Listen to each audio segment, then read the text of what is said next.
নমস্কাৰ ৰয়েল কে কালচাৰেল পেজটিলৈ আপোনালোকক স্বাগতম জনাইছোঁ। মই শিখা বৰা আৰু আপোনালোকে চাই আছে অনুষ্ঠান মা। আজি মা অনুষ্ঠানৰ অন্য এটি খণ্ডলৈ আপোনালোকক স্বাগতম জনাইছোঁ। আমাৰ মাজত আজি উপস্থিত আছে এগৰাকী উদীয়মান শিল্পী প্ৰাৰ্থনা বৰা। পোনপ্ৰথমে আমি তোমাক আমাৰ পেজটিলৈ স্বাগতম জনাইছোঁ। হয়, নমস্কাৰ।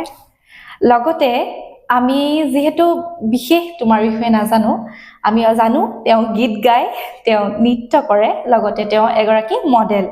তো তোমাৰ বিষয়ে আমি তোমাৰ মুখেৰে জানিব বিচাৰিম। তোমাৰ জন্মৰ পৰা ধৰি লৈ শিক্ষা সেইবোৰ অকণমান কোৱাচোন বাৰু। হয়, মোৰ নাম প্ৰাৰ্থনা আৰু মোৰ ঘৰ ৰঙতি আৰু মোৰ বয়স 16 বছৰ আৰু মই সৰুৰে পৰা গীত নৃত্য আৰু মডেলিং কৰোঁ, লগতে এক্টিঙো কৰোঁ। আৰু ঠিক আছে বাৰু, তুমি তোমাৰ ঘৰত মানুহ কিমান? মোৰ ঘৰত মই, মা, দেউতা আৰু ককা আছে। তুমি সৰুৰে পৰা গীত গোৱা নে? মই সৰুৰে পৰা গীত গাওঁ। সৰুৰে পৰা মানে অংকুৰ মুকুলৰ পৰাই গীত গাওঁ। ঠিক আছে। মই বৰ্তমান ইষ্টাৰ্ণ উচ্চতৰ মাধ্যমিক বিদ্যালয়ত পঢ়ি আছোঁ আৰু সৰুৰে পৰা যিহেতু গীত নৃত্য আৰু সৌন্দৰ্য প্ৰতিযোগিতা এইবিলাকত অংশগ্ৰহণ কৰোঁৱেই আৰু ভৱিষ্যতৰ সপোনটো হৈছে মোৰ ডক্টৰ হোৱা। আৰু ডক্টৰ হোৱাৰ উপৰিও মোৰ বহুত সপোন আছে গীত নৃত্য সৌন্দৰ্য প্ৰতিযোগিতাখনত নিজকে প্ৰতিষ্ঠিত কৰিবলৈ আৰু এইটো দিশত মানে ভালকে আগুৱাই যাবলৈ। সেয়াই আৰু। নিশ্চয় আমি তোমাৰ মুখৰ পৰা গীত শুনিম বাৰু, কিন্তু তুমি কৈছা যে সৌন্দৰ্য প্ৰতিযোগিতা তুমি কৰা, যিহেতু বৰ্তমান সময়ত কিছুমান গাঁও পৰিৱেশত আমি দেখো যে সৌন্দৰ্যৰ প্ৰতিযোগিতাত গ'লে কিছুমান মানুহে এটা বেলেগ ধৰণে চাই। হয়, তুমিও দেখিছা হয়তো। সেইটো কথা তুমি কি ক'ব বিচাৰিবা? ধৰি লোৱা তেওঁলোকৰ দৃষ্টিকোণক কি বুলি ক'ব বিচাৰিবা তুমি? এইটো আচলতে গাঁও সমাজত এই সৌন্দৰ্য প্ৰতিযোগিতা মানে মডেলিং শ্ব'টো আচলতে অশ্লীল বুলি কোৱা হয়, কিন্তু আচলতে কথাটো সেইটো নহয়। সেইটো আচলতে ঘৰখনৰ ছাপোৰ্ট লাগিব আৰু বাহিৰৰ দেশৰ লগত আমাৰ গাঁৱৰ সমাজটো নিমিলে। আৰু মডেলিং কৰা মানে যে শ্বৰ্ট ড্ৰেছ, মডেলিং শ্ব'টো মানে যে অকল অশ্লীলভাৱে বুজোৱা হয় সেইটো কেতিয়াও নহয়। যে শ্বৰ্ট ড্ৰেছ পিন্ধিব লাগিব, শৰীৰটো দেখাব লাগিব, শৰীৰটো দেখাব লাগিব বুলি কোনো কথা নাই। সেইটো আচলতে নিজস্বতাৰ ওপৰত ভিত্তি কৰে। মই কেনেকুৱা কি কৰি ভাল পাওঁ, ট্ৰেডিশ্যনেল ৰাউণ্ডত আমি ট্ৰেডিশ্যনেল নিজৰ পৰম্পৰাগত সাজ পোছাক পিন্ধিব পাৰোঁ। বাকী ৱেষ্টাৰ্ণ ৰাউণ্ডত আমি ইমান তেনেকুৱা ড্ৰেছ নিপিন্ধিলেও হয়, আমি নিজেই নিজৰ মানে খুচিমতে পিন্ধিলে হ'ল। কিন্তু আচলতে গাঁও সমাজে ভাবে যে মডেলিং শ্ব'টো হৈছে অকল মানে দেহ প্ৰদৰ্শন কৰা, কিন্তু সেইটো একেবাৰে ভুল। ঠিক আছে বাৰু, তুমিতো কৰিছা, বহুতে কৰিছা। কেতিয়াবা বাহিৰা মন্তব্যই কিবা আমনি কৰেনে? ধৰি লোৱা কোনোবাই বেয়াকে কৈছে, আজিকালি দিনত মানে ধৰি লোৱা গাত টেটু এটা থাকিলেও সমস্যা হৈ যায়। মানুহে কৈ দিয়ে ছোৱালীজনী বেয়া, চৰিত্ৰত বেয়া কিবা তেনেকুৱা ধৰণৰ কেতিয়াবা তেনেকুৱা মন্তব্য শুনিছা, বাট সেই মন্তব্যই তোমাক কিবা আমনি কৰিছে নেকি? বৰ্তমান সময়ত মই এতিয়ালৈকে মোৰ বিষয়ে তেনেকে মন্তব্য শুনা নাই বাৰু। আচলতে মই নিজে মানে সৌন্দৰ্য প্ৰতিযোগিতাখনত মই নিজে ইমান তেনেকুৱাকে একো কৰা নাই, কাৰণ বেয়া মন্তব্য শুনিবলৈ হ'লে, কাৰণ অশ্লীলভাৱে মই একো কৰা নাই তেনেকুৱা। ট্ৰেডিশ্যনেল ৰাউণ্ডত ধুনীয়া পৰম্পৰাগত সাজ পোছাক পিন্ধিছোঁ, তাত ক'বলগীয়া মানে তেনেকে নাই। সেয়াই আৰু। ঠিক আছে বাৰু, সৌন্দৰ্য চৰ্চাৰ বাহিৰাগত সেইটো শেষ কৰিছো। এতিয়া মানে ধৰি লোৱা তুমি যেতিয়া সৌন্দৰ্য চৰ্চা কৰা, ঘৰৰ ছাপোৰ্টটো বহুত প্ৰয়োজন ন? ধৰি লোৱা মা দেউতা, তোমাৰ হয়তো আইতা আছে বুলি কৈছা ঘৰত, তেওঁলোকৰ তোমাক কেনেদৰে সহায় কৰিছে? মই আচলতে সৰুৰে পৰা যিহেতু গান নাচ এইবিলাকৰ লগত জড়িত, এই বিষয়ত মোক পোনপ্ৰথমে মা আৰু দেউতাই বহুত বেছি ছাপোৰ্ট কৰিছে।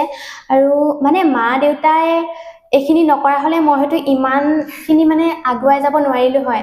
আৰু দেউতাইতো মানে মই যিটো কিবা এটা প্ৰগ্ৰেম যদি মই এইটো কেঞ্চেল কৰোঁ সেইবুলি যদি ভাবোঁ, কিন্তু দেউতাই মানে কেতিয়াও এৰি নিদিয়ে। দেউতাই কয় মানে যিহেতু কৰি ভাল পোৱা, কৰি যোৱা, আগুৱাই যোৱা, তেনেকৈ কয়। আকৌ মোৰ আইতা ঘৰখনত আইতা ঘৰখনত মামাহেঁতেও বহুত ছাপোৰ্ট কৰে আৰু খুৰা খুৰীহঁতৰ পৰা ধৰি লৈ আমাৰ গাঁওখনেও ছাপোৰ্ট কৰে যে তুমি এনেকৈ কৰি ভাল পোৱা আৰু তেনেকৈ আগবাঢ়ি যোৱা, সেইটোৱে কামনা কৰিছোঁ তেনেকৈ কয়। আৰু মা দেউতাৰ কথাটো মই ক'বলৈ মানে নোৱাৰোঁ আৰু কিমান মানে ক'বলৈ ভাষা নাই তেনেকুৱা। মা দেউতাই বহুত বেছি ছাপোৰ্ট কৰে। ঠিকে আছে বাৰু।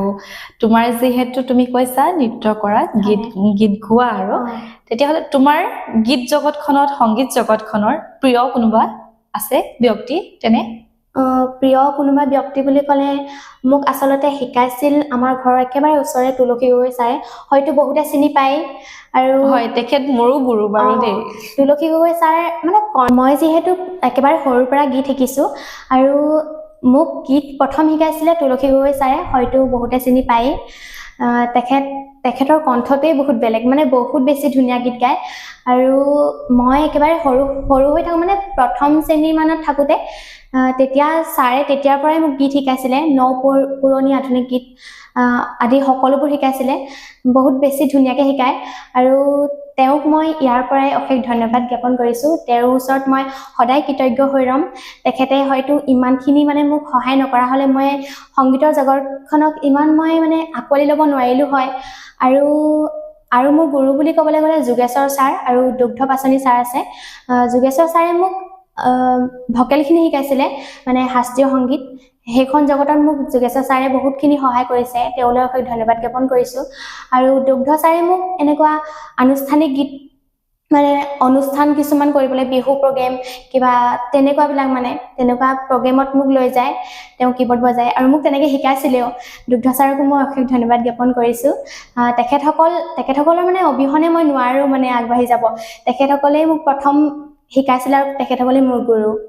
সংগীতৰ কথা যিহেতু পাতি আছো, তোমাৰ কণ্ঠত এটি গীত, তোমাৰ প্ৰিয় গীত যিকোনো এটা গীত শুনিব বিচাৰিম আমি।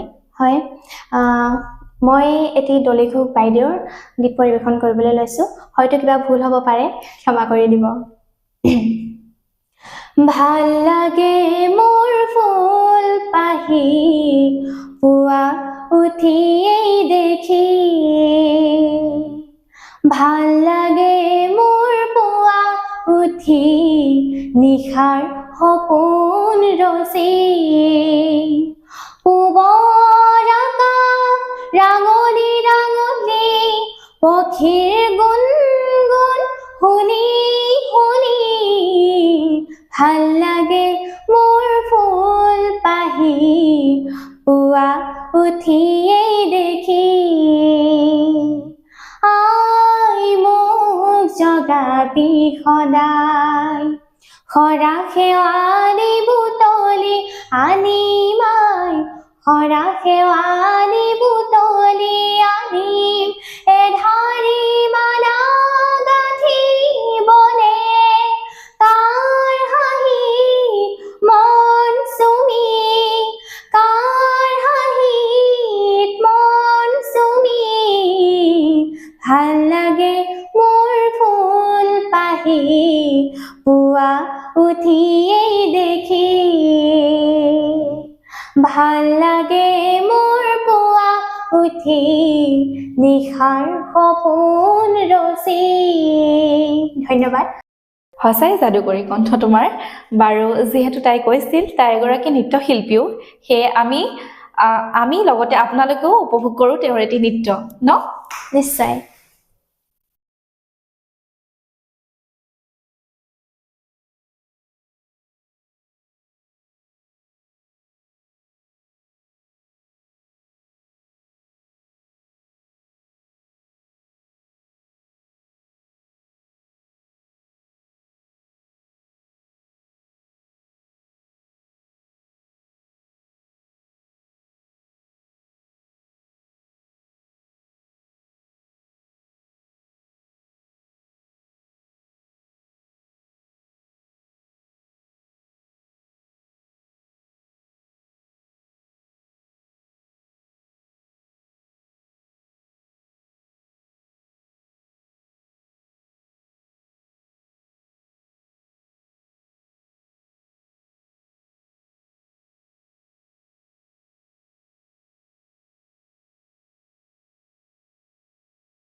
সঁচাই এটি সুন্দৰ নৃত্য আমাৰ মাজত তোমাৰ উজ্জ্বল ভৱিষ্যত কামনা কৰিছো ধন্যবাদ যিহেতু তুমিও জানিছা আমাৰ অনুষ্ঠানটিৰ নাম মা সেয়ে তোমাৰ মাক লৈ তোমাৰ নিজৰ মনৰ কিবা ক'ব বিচাৰিবা নিশ্চয় মোৰ মাৰ কথা ক'বলৈ গ'লে মা মোৰ বাবে এগৰাকী মায়ে নহয় মোৰ বেষ্ট ফ্ৰেণ্ডৰ নিচিনা মোৰ নিজৰ বা নিচিনা আৰু মা হয়েই আৰু মাৰ কথা আচলতে মই কেনেকৈ ক'ম সেই মানে ভাষা নাই মানে ক'বলৈ মায়ে মোক বহুত বেছি ছাপোৰ্ট কৰে পঢ়া শুনা ক্ষেত্ৰতে হওক বা এনেকুৱা সাংস্কৃতিক দিশতে হওক মা মানে প্ৰথম গুৰি মায়ে ধৰিছে মানে মোক এনেকৈ গঢ়ি তোলাত মা আৰু দেউতাই বহুত বেছি সহায় কৰিছে আৰু যিহেতু ঘৰখনৰ মই একমাত্ৰ সন্তান আৰু মই মাহঁতৰ সপোন মোক লৈ বহুত বেছি আছে ভৱিষ্যতে আৰু সেইখিনি মই পূৰণ কৰিব লাগিব মাহঁতক লৈ মোৰ বহুত সপোন আছে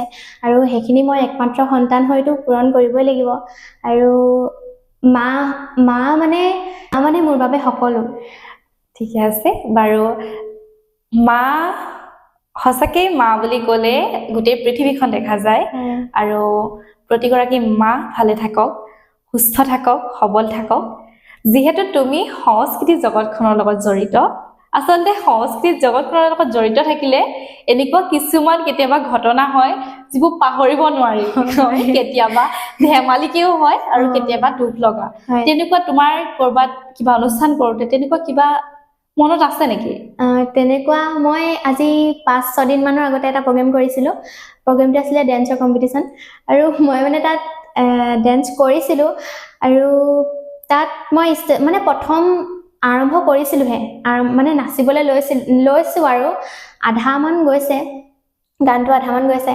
তাৰপিছত নাচি থাকোঁতে মানে সেইটো মানে মোৰ লগতে বুলি নহয় দেই বহুতৰ ক্ষেত্ৰত হৈছে ষ্টেজটো মানে এনেকৈ কাৰ্পেট থাকে ন কাৰ্পেটত মানে এনেকৈ টেপ মাৰি থৈছে জইন মাৰি থৈছে মানে সেই টেপডালে বহুতকে আমনি কৰিছে কিন্তু ল'ৰাবিলাকক ইমান আমনি নাই কৰা কাৰণ ল'ৰাবিলাকে চুৰিয়া পিন্ধে আৰু মই পিন্ধিছিলোঁ ঘাগৰা পুৰা চুচৰি আছে তাৰপিছত মই মানে নাচিছোঁ আৰম্ভ কৰিছোঁ আৰু তাৰপিছত পুৰা ঘূৰি দিলোঁ ঘূৰি দিওঁতে মানে টেপডালে ইমানেই পকাই ধৰিলে মোক ভৰিটোত মানে একদম ভৰি প্ৰথমতে এটা ধৰিছে মই তেতিয়া তললেতো তেতিয়া চাব নোৱাৰি ন নাচি থাকোঁতে ক'ত কি হৈছে সেইবিলাক চাই থাকিব সময় নাই তাৰপিছত তললৈ চাবও নোৱাৰি তাৰপিছত আৰু মই গমো পোৱা নাছিলোঁ আচলতে তেনেকৈ যে টেপটোৱে মানে মোক তেনেকৈ ধৰিছে তাৰপিছত বহুত ডাঙৰ হয় টেপটো তাৰপিছত টেপটোৱে ভৰিটো গোটেই দুইটা ভৰিতে পকাই ধৰিলে তাৰপিছত মই মানে ঘূৰি ডাইৰেক্ট সৰি পৰিলোঁ নহয় মঞ্চটো মানে দৰ্শকৰ ফালে মুখ কৰি নাই পৰা এনেকৈ পিঠি দি পেলাই পৰি পৰিছা তাৰপিছত মই টেপটো মানে আঁতৰাবই পৰা নাই একেবাৰে ইমানেই তেনেকৈ আঠা লাগি ধৰিলে তাৰপিছত বিচাৰক মণ্ডলীয়ে কৈছে আৰু যে তোমাক অকণমান সময় বিৰতি দিয়া হৈছে তাৰপিছত মোৰ ইমান লাজবি যে ওলাই আহিছোঁ নহয় মঞ্চৰ পৰা মানে ৰঙা চিঙা পৰি আৰু সেইটো মানে জীৱনৰ প্ৰথমটো হৈছে তেনেকৈ আজিলৈকে মানে তেনেকৈ নাচি থাকোঁতে মূৰৰ ফুল ক্লিপ মানে একোৱে সৰি পোৱা নাই কিন্তু সেইদিনাখনি ময়ে পৰি গ'লোঁ তেনেকৈ সেইটো আচলতে মোৰ নিজৰ কাৰণে হোৱা নাই আচলতে সেই কাৰ্পেটটো যে টেপটো আচলতে এৰাই আহিলে যে সেইটোৱে মোক আচলতে দিগদাৰ দি দিলে আৰু সেইটো একদম মনত থাকিব জীৱনলৈ মই তেতিয়াই কৈছোঁ জীৱনলৈ একদম মনত থাকিব তাৰপিছত নাচি কৰি ওলাই আহিলোঁ মই উৎসাহকে একেবাৰে সেইখন নাচিছিলোঁ আৰু ফলাফল দিবলৈ বেছি টাইম নাছিলে আৰু বিচাৰক মহোদয়ে ফলাফল দিলে মই পালোঁ বিচাৰকৰ বিশেষ বঁটা তাৰপিছত বিচাৰক মহোদয়ে আহি পেলাই মোক লগ কৰিলে মোক নিজে লগ কৰিছে বাৰু কৈছে যে তুমি ছেকেণ্ড প্ৰাইজলৈ গৈ আছিলা কিন্তু তুমি তেনেকৈ পৰি যোৱা দেখি তোমাক বিচাৰকৰ বিশেষ বঁটাটো দিয়া হ'ল মোৰ তেতিয়া ইমান বেছি বেয়া লাগিছে নহয় আচলতে তেনেকৈ যদি তেওঁ কৈও নিদিলেহেঁতেন যে ছেকেণ্ড প্ৰাইজ পাবলৈ গৈ আছিলা সেইবুলি কৈ নিদিয়া হ'লেও হয়তো ইমান দুখ নালাগিলেহেঁতেন একো নাই সেইটো মানে মোৰ জীৱনৰ দৰত থাকি যাব একো নাই ভৱিষ্যত আছে ন এতিয়া যিহেতু তুমি আৰম্ভ কৰিছা সংস্কৃতি জগতখনত ভৰি দিছাহে সেয়ে গোটেই জীৱনটো পৰি আছে কাৰণ সংস্কৃতি জগতখনত কেতিয়াও মানুহ বুঢ়া নহয় বোলে আমি জানো আমি শুনি আহিছোঁ আমি দেখি আহিছোঁ সেয়ে তোমাৰ ভৱিষ্যতটো ভাল হওক আৰু আজি এই বিশেষ অনুষ্ঠানটিত তুমি তোমাৰ মূল্যৱান সময়খিনি আমাক দিলা হয় তাৰ বাবে ধন্যবাদ জনাইছোঁ কিন্তু এনেকেতো বিদায় দিব নোৱাৰোঁ সেয়ে যিহেতু তাই গীত গায় তাই কণ্ঠত আৰু এটি অকণমানি গীত গুণগুণাই দিবা এইবাৰ মই এটা নিজৰ অফিচিয়েল গান গুণগুণাব বিচাৰিছোঁ মই আচলতে 4টা গান কৰিছোঁ মানে নিজাববীয়াকৈ আৰু তাৰে এটা গুণগুণাবলৈ লৈছো। তুমি নিজে লিখানে? মই নিজে লিখা নহয়, মোৰ পখিলা এলবামৰ আছে দুটা গীত, সেই দুটা এটা মোৰ ঘৰৰ ওচৰৰে চন্দন ফুকন ছাৰে লিখিছিলে, আৰু ফাগুন নামে এতিয়া এবছৰমানৰ আগত এটা কৰিছিলোঁ, ফাগুনটো লিখিছিলে দীপাংকৰ কোঁৱৰ ছাৰে, তেনেকৈ আৰু লিখিছে মোৰ নিচাই লিখিছে, নিজৰ নিচাই লিখিছে, আৰু এতিয়া দীপাংকৰ ছাৰে যিটো গীত লিখিছিলে সেইটোকে অলপ গুণগুণাইছোঁ। ঠিক আছে। গছে বনে পাতে ফাগুনৰ বালাগি, হৰা পাতে পাতে ফাগুন নামে, গছে বনে পাতে ফাগুনৰ বালাগি, হৰা পাতে পাতে ফাগুন নামে, পলাশিবলো মদাৰে ৰিঙিয়াই, পলাশিবলো মদাৰে ৰিঙিয়াই, ফাগুনি পছুৱাই আমাকে মাতে, গছে বনে পাতে ফাগুনৰ বালাগি, হৰা পাতে পাতে ফাগুন নামে, আবিৰৰ ৰঙা ৰঙে ৰাঙলীৰ সন্ধানে, আবিৰৰ ৰঙা ৰঙে ৰাঙলীৰ সন্ধানে, হৰা পাতে দলিচা পাৰে, ফাগুনি পছুৱাই বাতৰি বিয়পাই, ফাগুনি পছুৱাই বাতৰি বিয়পাই, হিয়াই হিয়াই কিনো মৰম। ধন্যবাদ। ধন্যবাদ। যিহেতু এগৰাকী সুন্দৰ কণ্ঠৰ শিল্পী তাই, এগৰাকী নৃত্যশিল্পীও তুমি, তোমাৰ উজ্জ্বল ভৱিষ্যত কামনা কৰিছোঁ। ধন্যবাদ। আৰু বিশেষকৈ এই অনুষ্ঠানৰ পৰা আজি আমি প্ৰাৰ্থনা বৰাক এনেদৰে বিদায় দিছোঁ। পুনৰ লগ পাম তোমাক, নিশ্চয়। তোমাক ডাঙৰ ডাঙৰ মঞ্চত দেখাৰ ইচ্ছা আছে বাৰু এতিয়াৰ পৰা। ঠিক আছে, আমি এখেতক বিদায় দিছোঁ। ধন্যবাদ। ধন্যবাদ। মা অনুষ্ঠানৰ অন্য এটা খণ্ডলৈ আমি পুনৰ আহিম আপোনালোকৰ মাজলৈ। তেতিয়ালৈকে আমাক চাই থাকক আৰু আমাৰ পেজটি ফ'ল' কৰিবলৈ নাপাহৰিব। ধন্যবাদ।